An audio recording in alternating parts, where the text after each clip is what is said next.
জুবিনদাৰ ৰৈ ৰৈ বিনালে আমাৰ কাৰণে কেৱল এখন চিনেমা নহয়, এই চিনেমাখন চোৱাটো আমাৰ কাৰণে তেখেতৰ প্ৰতি এটা শ্ৰদ্ধাঞ্জলি জ্ঞাপন, এটা ট্ৰিবিউট।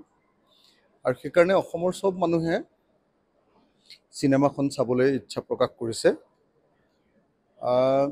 জুবিনদাৰ মৃত্যুৰ তদন্ত আৰু জুবিনদাৰ জীৱনৰ ঘটনা, এই গোটেই ঘটনাৰ লগত ৰৈ ৰৈ বিনালেৰ এটা বিশেষ সম্পৰ্ক আছে।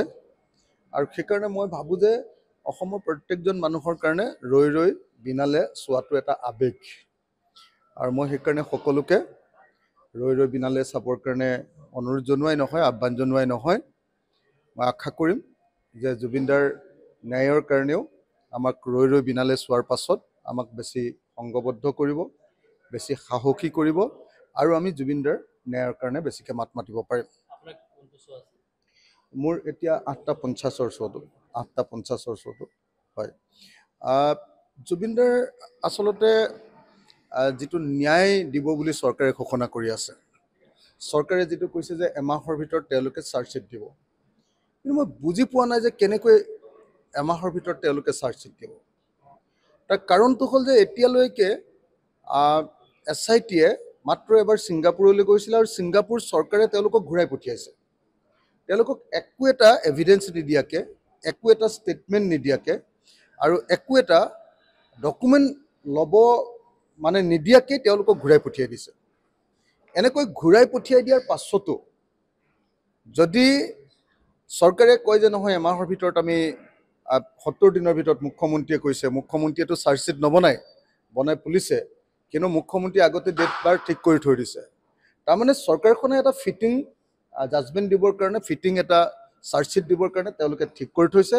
আৰু মই নিশ্চিত যে যিখন চাৰ্জশ্বিট দিব, এই চাৰ্জশ্বিটখনৰ পৰা কেতিয়াও অপৰাধীয়ে কেতিয়াও 103ৰ অধীনত মৃত্যুদণ্ডও নহয়, 105ৰ অধীনত ছেকশ্যন BNSS-ৰ অধীনত কেতিয়াও যাৱজ্জীৱন কাৰাদণ্ডও নহয়। এইটো একদম খাটাং আপোনালোকে থাকিব পাৰে। জুবিনদাৰ তদন্ত যিটো চলি আছে, এইটো এটা একদম নিয়ম মাফিক তদন্ত, অকল আনক দেখুৱাবলৈ কৰা নাটক।